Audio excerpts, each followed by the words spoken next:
30 años adorando a mi hermano desempleado mientras borraba cada éxito que tuve, hasta que el fracaso de su niño dorado arruinó su fiesta de jubilación frente a todos los que amaba. Mi madre fue de negro en mi boda, no azul marino, no gris carbón, un vestido negro hasta el suelo, del tipo que usarías en un funeral. Y cuando mi tía le preguntó por qué, mi madre dijo, lo suficientemente fuerte para que el fotógrafo la escuchara, tan fuerte que probablemente está en el audio de fondo de mi propio video de boda, que estaba de luto porque su niño me estaba perdiendo por culpa de una mujer. Su niño era mi hermano Jake. Tenía 31 años. No estaba saliendo con mi esposa. No estaba saliendo con nadie. Él ni siquiera sabía que nuestra madre lo había dicho hasta que mi tía se lo contó en la recepción, riéndose, como si fuera lo más tierno que hubiera escuchado decir a una madre. Esa es la familia en la que crecí, y me tomó hasta que estaba de pie en mi propio patio trasero, viendo cómo la fiesta de jubilación de mi madre se desmoronaba en tiempo real al otro lado de una cerca de cedro de 2 metros, para finalmente entender por qué. Mi nombre es Marcus, tengo 34 años, soy ingeniera de sistemas, y durante los últimos 6 años he liderado la integración de hardware para una contratista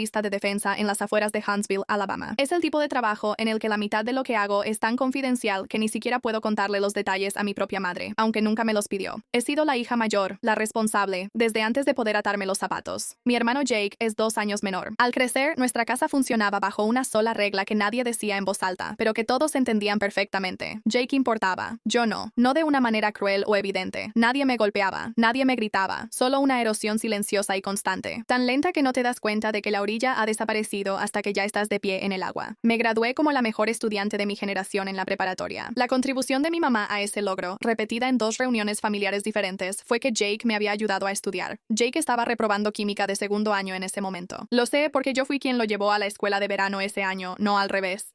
Obtuve una beca completa de ingeniería para Georgia Tech.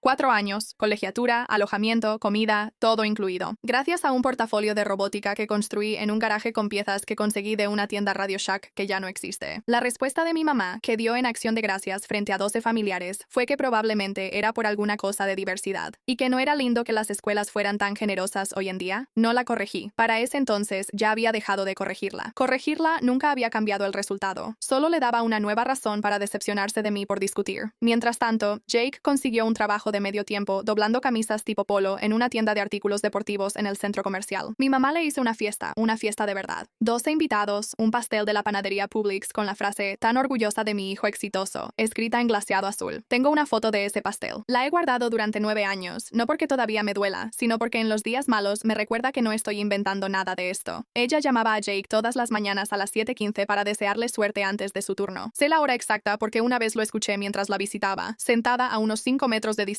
después de haberle contado la semana anterior sobre un componente de satélite que ayudé a diseñar y que, en ese momento, estaba orbitando la Tierra. Ella nunca me llamó para preguntar cómo iba eso, ni una sola vez, ni esa semana, ni ninguna semana después. Los ciclos de escalada en mi familia no se sentían como tales mientras las vivía. Cada una solo parecía el siguiente dato en un patrón que ya había aceptado como inmutable. Y me decía a mí misma cada vez que no importaba, que no necesitaba su validación, que estaba bien. Me lo dije la semana en que dirigí las pruebas finales de integración en un contrato de carga útil de satélite por una cifra de 8 dígitos que todavía no me está permitido revelar. La pregunta de mi mamá, cuando lo mencioné por teléfono, fue si las horas extras significaban que tendría menos tiempo para ayudar a Jake a pulir su currículum. Jake llevaba 4 meses desempleado en ese momento, entre el trabajo de doblar camisas y lo que viniera después. Me lo repetí cuando Jake fue ascendido a supervisor de turno en otra tienda de artículos deportivos, un puesto de subgerente en una cadena minorista, $41,000 al año, un trabajo que estoy segura es honesto, decente y de lo que no hay nada de qué avergonzarse. Mi mamá rentó un espectacular, un anuncio real en la carretera, en la I-565, $3,100 según la factura que Jake me mostró después. Riéndose, medio avergonzado, medio emocionado. Jake fue ascendido, tan orgullosa, con una foto de él en su polo de trabajo, de 12 metros de alto, visible desde 3 carriles de tráfico durante todo un mes. Personas con las que no hablaba desde la preparatoria empezaron a mandarme fotos del anuncio. Mi antiguo entrenador de atletismo me la envió con un emoji de risa y el mensaje, "Tu hermano ya la armó, jajaja". Esa noche me senté en mi departamento e hice algo de lo que no me siento orgullosa. Abrí mi propio LinkedIn y leí mi puesto de trabajo 4 veces, como si necesitara recordarme que era real, que el contrato de 8 cifras era real, que el satélite era real, porque mi madre había hecho que, por una noche en particular, todo eso no valía valiera nada comparado con un anuncio en la carretera. Esa semana llamé a una terapeuta por primera vez en mi vida, la doctora Renee Ashford, una psicóloga clínica con licencia con consultorio en Huntsville que se especializa en dinámicas de la familia de origen. Recuerdo estar sentada en su consultorio describiendo el anuncio espectacular y verla escribir algo, y cuando le pregunté qué había escrito, giró el bloc de notas. Decía con letra ordenada: esto no se trata de Jake, nunca se ha tratado de Jake. No entendí completamente lo que quería decir hasta el día de la fiesta. Mi mamá se jubiló de su carrera de 31 años como tramitadora de reclamaciones en una compañía de seguros ese abril, y anunció por el chat familiar que iba a organizarse una fiesta de jubilación y que quería que Jake específicamente planeara todo el evento. Jake nunca había planeado nada más complicado que un draft de fantasy football. Nunca había reservado un lugar, nunca había llamado a un banquetero, nunca había enviado una invitación que no fuera un mensaje grupal con un emoji de pizza. Recuerdo haber leído ese mensaje grupal y sentir que algo se cristalizaba en mi pecho, algo que se había estado formando durante 30 años. No era exactamente enojo, era darme cuenta. Entendí que esto era una prueba que mi mamá había diseñado para que Jake la aprobara, de una manera en la que nunca había diseñado una prueba para que yo la aprobara, porque nunca lo había necesitado. Ella ya había decidido, décadas antes, a cuál de los dos favorecía. No dije nada en el chat grupal. Le dije felicidades, me ofrecía ayudar si necesitaba algo y volví a mi propia vida, que casualmente ya tenía algo en el calendario para ese mismo fin de semana. Mi empresa iba a celebrar su 5º aniversario ese mismo sábado. Mi directora, una mujer llamada Patricia Kowalski, que había dirigido las operaciones de la firma durante 11 años, lo había programado meses antes. El lugar se reservó en febrero, el servicio de catering se contrató en marzo y era toda una producción con una carpa rentada, un DJ y una lista de invitados de 60 compañeros de trabajo, clientes y sus familias. Porque tengo un patio trasero grande y una buena relación con Patricia.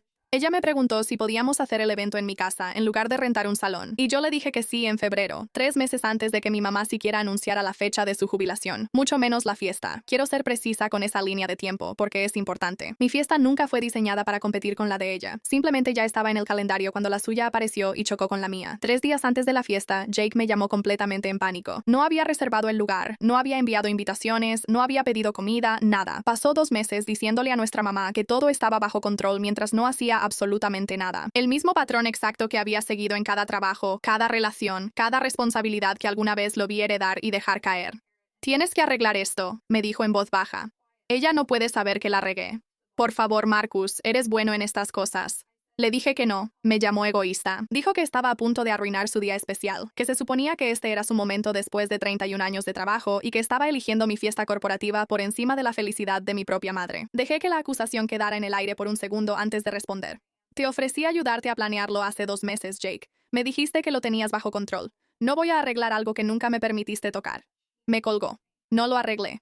Dejé que pasara. Llegó el día, un sábado a finales de mayo, 26 grados, ni una nube en el cielo. Ese tipo de día que hace que cualquier evento al aire libre luzca bien por defecto, y por eso mismo lo que pasó después fue tan visible. Para la 1 de la tarde, mi patio trasero parecía sacado de una revista. La coordinadora de eventos de Patricia, una contratista llamada Diane Ferris, que llevaba 19 años organizando fiestas corporativas en el área de Huntsville, ya tenía la carpa montada y el ahumador del servicio de catering funcionando desde las 9 de la mañana. Y un DJ llamado Marcus Webb, sin parentesco. Bromeamos sobre eso en el bar durante 10 minutos haciendo una prueba de sonido. 60 invitados fueron llegando durante la siguiente hora. Compañeros de trabajo, sus esposos, algunos clientes que habían volado para la ocasión, mi propio pequeño círculo de amigos cercanos, risas, el verdadero humo de la barbacoa pasando por encima de la cerca, música a un volumen que se escuchaba bien. Al otro lado de esa cerca, la fiesta de jubilación de mi mamá se estaba desmoronando en casi completo silencio. 15 personas deambularon por su patio trasero a lo largo de la tarde, en su mayoría familia extendida, de esos que vienen solo por compromiso, sin decoraciones, sin música, porque Jake había olvidado rentar las bocinas que prometió. No había comida, excepto una bolsa familiar de papas de gasolinera que Jake había comprado de camino. El recibo de eso, $6.49, solo lo sé porque me lo mostró semanas después como si fuera evidencia en su propia defensa. Mi mamá estaba de pie en ese patio con un vestido que claramente había comprado para la ocasión, con 31 años de carrera a sus espaldas, y veía cómo el aroma de mi comida se iba por encima del seto hacia una fiesta que no tenía nada que ofrecerle a nadie que llegara. A las 2:40 de la tarde, ella entró por la puerta entre nuestros 2 patios. Recuerdo exactamente la expresión en su rostro porque nunca la había visto dirigida hacia mí antes. No era decepción, a lo que ya estaba acostumbrada, sino algo más parecido al pánico. Al principio me lo pidió en voz baja, que si podía combinar las fiestas, llevar algo de la comida para allá, dejar que el DJ tocara en ambos patios, ahorrarle la vergüenza frente a las 15 personas que veían cómo su fiesta de retiro se reducía a unas papas de gasolinera. Le dije que este era un evento corporativo, planeado durante meses, que no podía redirigir unilateralmente el contrato de catering de Patricia ni el presupuesto del evento de la empresa con tan solo 1 hora de aviso. De hecho, saqué la cadena de correos con Diane Ferris en mi teléfono y le mostré la confirmación de la reserva observación, con sello de tiempo de febrero, 6 semanas antes de que mi mamá siquiera anunciara la fecha de su retiro. Ella miró la pantalla por 2 segundos y luego me acusó de haberlo programado a propósito para opacarla. 31 años de carrera y en ese momento creyó que yo había maquinado una fiesta de aniversario corporativo específicamente para humillarla. Fue entonces cuando Jake apareció en mi mesa de catering. Él no preguntó. Él simplemente empezó a agarrar platos. Platos de verdad. De la línea de servicio de Diana, destinados a 60 invitados que pagaron y cuya empresa tenía un contrato con el servicio de catering, intentando llevarlos de regreso por la puerta para alimentar a los 15 invitados varados de su mamá. Me puse frente a él. Jake, este es un evento privado. No puedo permitir que te lleves platos de un buffet contratado para un número específico de personas. Aún así, él me rodeó, tomó 2 platos y le dije al personal de servicio, claramente para que no hubiera confusión, que nadie de la casa de al lado debía ser atendido. No era crueldad personal. Era el mismo límite que habría puesto con cualquier persona no invitada en cualquier evento corporativo, y todos los que estaban cerca de esa mesa lo sabían, incluyendo, creo, alguna parte de Jake. Pero su cara se puso roja de todos modos, y empezó a gritar, tan fuerte que se escuchaba por encima de la cerca, tan fuerte que ambas fiestas, la mía y la de mi mamá, dejaron de hablar y se voltearon a mirar. Dijo que siempre pensó que yo me creía mejor que él. Dijo que siempre lo había menospreciado. 31 años de resentimiento salieron de mi hermano en unos 40 segundos, frente a 60 de mis compañeros de trabajo y 15 de los invitados que le quedaban a mi mamá. Y nada de eso, ni una sola palabra, tenía que ver realmente con los platos. Pausa rápida. Si quieres más historias como esta y con mejor calidad, mi Spotify está en la descripción. Mi mamá entró furiosa por la puerta enseguida, exigiendo saber por qué yo estaba haciendo un escándalo en su fiesta de jubilación, como si el escándalo no hubiera empezado a solo 12 metros de donde ella estaba, en su propio patio, horas antes, cuando las bocinas nunca llegaron. Yo me mantuve tranquila. Había practicado la calma durante 30 años sin darme cuenta de que eso era lo que hacía. Le hice una sola pregunta, ahí mismo, con todos mirando desde ambos patios. Nombra un solo logro mío que hayas reconocido, solo uno. Ella abrió la boca. No salió nada. Le di tiempo. No intentaba atraparla. O tal vez sí. He pensado mucho en eso desde entonces, pero de verdad esperé 5 segundos completos. 10. Viéndola buscar literalmente cualquier cosa. El discurso de la mejor de la generación, la beca, el contrato satelital, el proyecto de integración de 8 cifras, 6 años de una carrera sobre la que nunca me hizo ni una sola pregunta. Finalmente, ella dijo: siempre has sido tan autosuficiente. Nunca necesitaste mi apoyo como lo hace Jake. Esa fue su respuesta. 30 años de silencio. Y la excusa a la que llegó frente a 75 personas fue que mi único crimen había sido no necesitarla lo suficiente. No sé si mi madre entendió en ese momento hasta qué punto acababa de responder su propia pregunta. Eso de ser autosuficiente no era un elogio. Era una admisión de que ella nunca tuvo que estar ahí para mí porque yo aprendí a los 9 años a no esperarla. Pero su amiga de toda la vida sí lo entendió. Alisa Reyes conocía a mi madre desde hacía 38 años, desde antes de que cualquiera de las dos se casara, desde un departamento compartido en sus 20s del que había escuchado historias toda mi vida. Ella cruzó desde el lado de la cerca de mi madre, puso una mano en el brazo de mi mamá y dijo algo lo suficientemente bajo como para que casi no lo escuchara. Tal vez deberías mirar lo que realmente está pasando aquí. Mi madre apartó su brazo bruscamente, acusó a Alisa de tomar partido frente a todos. El mismo reflejo que había usado conmigo durante 3 décadas, convirtiendo cualquier observación en una traición. Alisa no se inmutó. Ella es una directora de secundaria jubilada, con 30 años de estar frente a padres enojados y adolescentes aún más enojados, y tiene esa calma particular de alguien a quien le han gritado personas que estaban equivocadas muchas veces antes. Las verdaderas amigas dicen verdades difíciles, dijo ella. Y todos aquí han visto esto pasar durante años, Linda. Sabes que es cierto. Los susurros empezaron detrás de ella. No de mi lado de la cerca, sino de los propios invitados que le quedaban a mi mamá, los 15 que habían venido por lealtad y recibieron papas de gasolinera por su esfuerzo. Vi a 2 de mis tías intercambiar una mirada que reconocí al instante, porque era la mirada de personas que habían estado catalogando en silencio el espectacular, el pastel, el vestido negro en mi boda durante años y simplemente nunca habían dicho nada en voz alta hasta que alguien más finalmente lo hizo. El rostro de mi mamá se desmoronó. No fue dramático, no sollozó, no se desplomó, nada que pudieras notar desde lejos. Fue algo más pequeño que eso. Era la expresión específica de una mujer dándose cuenta, en tiempo real, frente a sus 2 hijos y 38 años de amistad, que la historia que se había contado a sí misma durante 3 décadas, madre devota, dedicada a un hijo que la necesitaba, acababa de serle repetida por la única persona cuya opinión nunca había aprendido a descartar como sesgada. Por primera vez en 30 años ya no le quedaba nadie a quien culpar más que a sí misma. Ese día no se disculpó. Quiero ser honesta sobre eso, porque la versión de esta historia en la que ella se derrumba y dice todas las palabras correctas frente a todos es un mejor final que el que realmente tuve. En cambio, lo que tuve fue algo más discreto. Ella se fue temprano de la fiesta y Jake se fue con ella y durante unas 3 semanas nadie en mi familia me habló en absoluto. El chat grupal se quedó en silencio. No hubo llamadas, nada. Lo cual, para una familia que se construyó borrándome, fue casi gracioso, ya que el silencio de ellos había sido la norma en toda mi vida de todos modos. Fue Alisa quien me llamó primero, como un mes después. Me dijo que mi mamá había ido a ver a su propio doctor por la opresión en el pecho que había estado sintiendo. Y el doctor, un médico familiar llamado Dr. Samuel Reyes, sin relación con Alisa, solo una coincidencia de un apellido común, le dijo directamente que era estrés, no su corazón, y le preguntó si había algo en su vida que necesitaba atender. Alisa dijo que mi mamá lloró en su cocina durante una hora después, finalmente, por cosas que no tenían nada que ver con el dolor en el pecho. Esa historia no la escuché de mi mamá. Todavía estoy esperando esa conversación, si soy honesta. Pero 2 meses después de la fiesta, me mandó un mensaje de texto, no una llamada, un mensaje, lo cual me pareció adecuado considerando todo, y me preguntó si podía invitarme a almorzar. Solo las dos. No, Jake.